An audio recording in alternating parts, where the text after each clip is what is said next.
yo, it's Guido coming at you with a tactics talk at a replay analysis for Thylacoleo from the clan IOC. He is platooned with Xerox from Havoc, who is a pretty prolific forum commentator, pretty good player.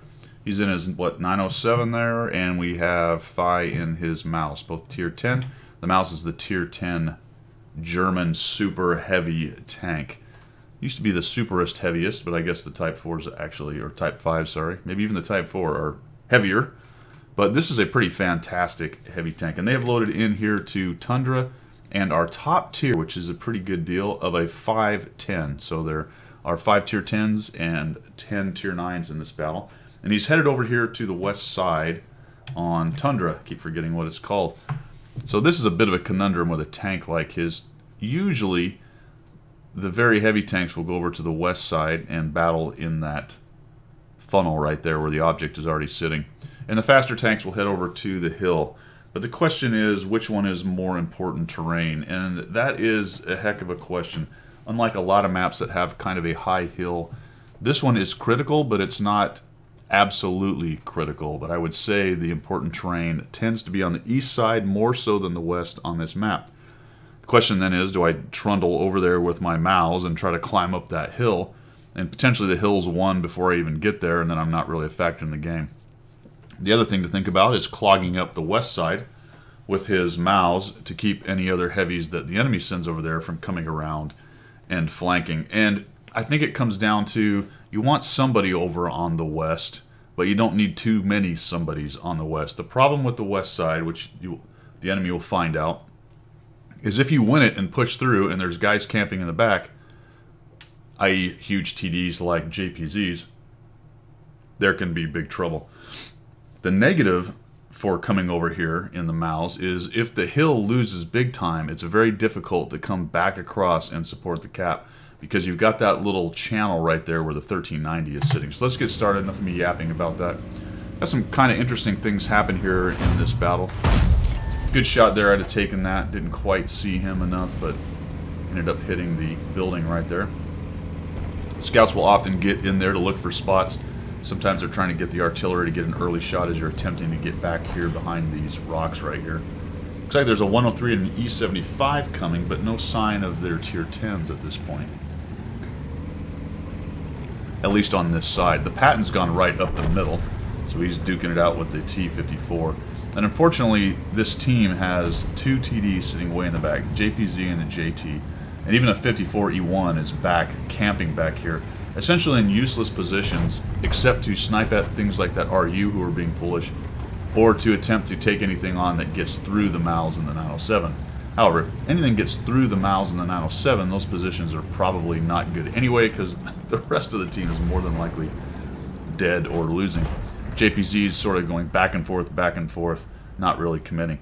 So Xerox goes, hey, hold this spot right here, and I'm going to go over and deal with this RU. So we have a pretty good example of Thigh coming in here and jamming up this position. Just shot a little low on that. Obviously, you got the track and the tank. Nice job right there. I would zoom out right there, and the reason and you just did, but I'd done it immediately because I want to know what is that E75 doing. When I shoot, I expect him to come at me. And if he does, then I need to zoom out and I need to angle my turret and my tank so that he has a very poor shot on me. Because what he's going to want to do is come right around this little rise here and pop me straight into the face or down into my lower plate right there. And what I need to do is angle it something like this. And I would actually angle it this way and then back out from here. And what you're going to do is go kind of the opposite way. I would investigate that shot, and you kind of angle it this way, which is the fastest way to go, angle-wise. Pop him right in the hole. I'd have gone right for his hole right there instead of trying to go for the turret. And now I think you're going to get the angle that you want. Now, the problem that you're going to run into here pretty quickly is these two are going to figure, well, there's 2 of us. We're going to have to surround this mouse, or we're just going to get picked apart by him and bounce off his front armor. Maybe getting a little too tricky on the aiming right there. The other thing I would say, Thigh, right here is I'd have dabbed 2. I'm dealing with 2 of them, and it's one of those situations where I don't quote-unquote need gold, but I can certainly use it so that I can shoot things like turrets and go right through them, especially turret faces as I'm face hugging. that was a good decision right there to ram him and keep him from getting around. And I think you're doing a pretty decent job here of kind of getting in their face and stopping the E75 from getting around you. That's what he wants to do. He wants to climb up around and get around you there. Yep, I would just keep doing that. The other thing that you will find you do with a big heavy tank like this in these situations is you'll end up tracking guys.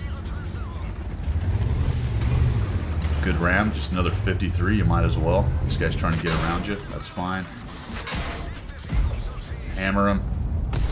And he goes down because Xerox comes around the corner and takes him down, which is good because that's what teammates are supposed to do. I agree with this as well. Just face up this guy, take out that weak spot on the top. A little bit of look down even on that guy. Don't let him, because you could see he was aiming right for your weak spot in the lower plate there. So pretty decent job. I'd have angled it a little bit different early on. I'd have pushed 2 myself just to make sure I had a little bit more pen on these guys. It's APCR, so you don't really lose anything at that range. All you do is gain. But nice job overall. You could have pushed forward into the E75 a little earlier in the one event. Looks like you kind of decided a little bit late. But in any event, you didn't get him. You didn't let him get around. I'd have come down lower to the right on this instead of climbing up and over this hill, because then you can hide more of your tank, right? But it looks like you were looking for the most direct line into them. A little over-angled right here. Right about there, and he ends up punching right through. So you can see that you were moving your turret. So what I had done right there, I'd have locked my turret forward. Just lock your turret forward, and then use your right and left turn buttons to set the angle that you want. Get down below that rock, and then you just saved yourself that hit in the top right there. You just over-angled your turret because you're kind of messing around with the turret as you were driving. And that's just one of those little tricks. He bounced that guy, I think. Now we're coming in here, we're trying to support X, and good old Artie finally finds you.